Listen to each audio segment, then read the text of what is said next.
9 to 5 job हो, जब नसीब भी यूं ही साथ न दे, जब बॉस से यूं ही डांट पड़े, जब हर शाम यूं ही बेकार रहे, तो फिर शायद वक्त आ जाता है कि हम इस भीड़ से दुनिया से बहुत दूर अपना एक कदम पीछे कर कर अपनी रूह को ताज़ा करें, खुद से मुलाकात करें और ख़ुद को ज़िंदा रखें। सही कहा ना? तो उस वक्त मैं हमेशा की तरह वहाँ था जहाँ मुझे अपनी हर शाम होना चाहिए था। कराची, सी व्यू, साहिल समंदर और पानी का बेतहाशा शोर। साहिल समंदर के पास बैठकर कुर्सी के पास समंदर के शोर को महसूस करते वक्त मेरे हाथ में एक भुट्टा जिसे मैं खा रहा था, और मेरी कुर्सी के साथ वाले टेबल पे कुछ यूनिवर्सिटी के दोस्त भी भुट्टा खा रहे थे।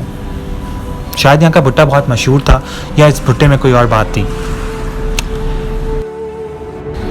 मेरी कुर्सी के बराबर वाली कुर्सी में यूनिवर्सिटी के ग्रुप मिसेस हाजरा के बारे में डिस्कशन कर रहे थे, मिसेस हाजरा के बारे में बातें कर रहे थे। बातों के दरमियान मुझे ये भी मालूम हुआ, ना चाहते हुए ये भी मालूम हुआ कि मिसेस हाजरा हर इतवार को कायदाबाद जैसी जगह से सी व्यू आती हैं। मतलब ऑडी जैसी कार में 1000 रुपये का पेट्रोल ज़ाया कर कर कौन शख्स कायदाबाद से सी व्यू आता है, वो भी सिर्फ एक 20 रुपये का भुट्टा खाने के लिए। उनके कुछ ही ग्रुप के मेंबर्स आपस में इस बारे में डिस्कशन कर रहे थे। उसके बाद तीसरे शख्स ने बोला कि क्या शायद किसी स्टेट एजेंट की ऑफिसर हो, पर अगर 60-70 साल की हैं तो स्टेट एजेंट की ऑफिसर भी नहीं हो सकती। उन तमाम ग्रुप की बातें सुनकर जैसे मैं कुछ सोच में पड़ गया। अगर 60-70 साल की औरत हैं तो स्टेट एजेंट की ऑफिसर इस एज में रिटायरमेंट मिलती है। मतलब आप लोग कह रहे होंगे कि यासिर तुम्हें मिसेस हाजरा में और यूनिवर्सिटी के ग्रुप में क्या लेना देना, राइट? मगर क्या करूं, व्लॉगर हूं, कंटेंट क्रिएटिव हूं, हज़ारों सवाल पूछता हूँ, हज़ारों चीज़ें देखता हूँ। तो बस मुझे मिसेस हाजरा से मिलना था। उस कुर्सी पे बैठकर जैसे रहमान से मेरी दोस्ती हो गई हो। रहमान यहाँ का भुट्टा बेचने वाला। रहमान से बातों बातों के दरमियान जैसे वो मेरा दोस्त बन गया। उसने अपने बारे में मुझे सब कुछ बता दिया था। यही कि वो सुबह स्कूल जाता है, शाम में भुट्टा बेचता है। यही कि उसके अब्बू नहीं अम्मी हैं। यही कि उसके 4 भाई हैं और वो शाम में यहाँ भुट्टा चलाता है। जैसे वो मेरा दोस्त बन गया। मगर इन तमाम के बीच मुझे रहमान को नहीं जानना था, मुझे उस मिसेस हाजरा को जानना था। मुझे तो मिसेस हाजरा से मिलना था। मगर जब मैंने पूछा रहमान से कि रहमान यहाँ मिसेस हाजरा कब आती हैं? क्या मालूम साहब जी, रोज़ आती है, अब भुट्टा खाती है, अपने साथ अपना नींबू लाती है। क्या मालूम, रोज़ 6 बजे के टाइम आ जाती है।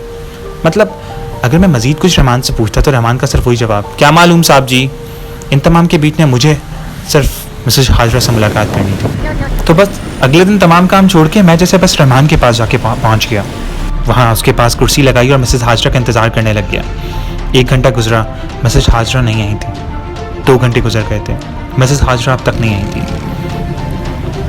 6:12 पर ब्लैक ऑडी से एक खातून निकली। उम्र 60-70 साल, कद दरमियाना, खूबसूरत, थोड़ी मजहबी, मगर अपने वक़ार से काफ़ी मॉडर्न नज़र आ रही थी। वो बग़ैर कुछ बोले उस कुर्सी पर आके बैठ गई थी और उसने हमेशा की तरह रहमान से कुछ भी नहीं कहा था।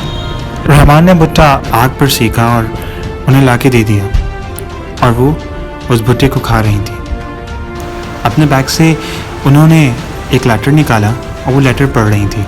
लेटर पढ़ते पढ़ते मेरा दिल किया कि मैं उनके पास जाके बैठ जाऊं, उनसे सवाल पूछूं, उनसे वो पूछूं जो मुझे जानना था, और ये भी पूछूं कि वो कायदाबाद जैसी जगह से सी व्यू अपना 1000 रुपये का पेट्रोल ज़ाया करती हैं, वो भी सिर्फ 20 रुपये का भुट्टा खाने के लिए। ऐसा क्यों?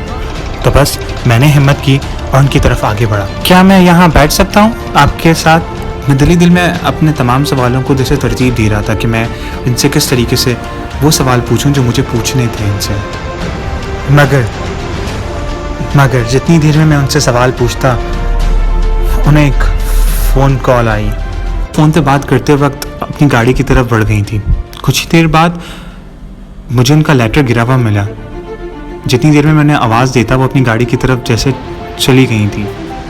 वो लेटर जब मैंने उठाया तो शायद मेरा जिस्म कांप उठा था। उस लेटर में लिखा था, मेरी प्यारी बीवी हाजरा, मैं जानता हूँ तुम्हें यहाँ का पानी, सी व्यू का पानी काला लगता है। मैं जानता हूँ कि तुम्हें ये तुम्हारी हाई क्लास स्टैंडर्ड से थोड़ा चीप है और यहाँ तुम्हें भुट्टा आके खाना बिल्कुल पसंद नहीं है। मगर क्या करूँ, मेरी ये पसंद है।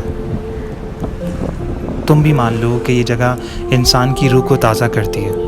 मुझे मालूम है कि तुम्हारी हाई सोसाइटी के सर्कल में ये जगह बहुत चीप कहलाती है, लेकिन तुम देख लेना, जब मैं मर जाऊंगा ना, तुम यहाँ रोज़ आया करोगी, अपनी रूह से मिला करोगी, खुद से मुलाकात किया करोगी।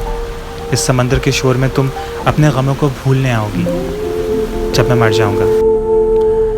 लेकिन सुनो, जब यहाँ आओ तो अपने भुट्टे के साथ नींबू ज़रूर लाना, क्योंकि यहाँ उस वक्त मैं नहीं हूँगा जो तुम्हारे लिए नींबू लाया करेगा। तारीख़ 17 सितंबर 1986, वक्त 2:15 PM। ये सब कुछ सुनकर मोहम्मद अली सही तो कहता है, इस दुनिया फ़ानी में ये पानी ही तो कहानी है, जिसकी कहानी हर टूटे दिल की कहानी है, हर टूटे दिल की कहानी है। कुछ तुम्हारे दिल की कहानी है और कुछ मेरे दिल की कहानी है, कुछ मेरे दिल की कहानी है, कुछ मेरे दिल की कहानी है। Don't forget to like and subscribe my video. This is Yasser Ali signing out from #PYaustraliaOfficial. Thank you.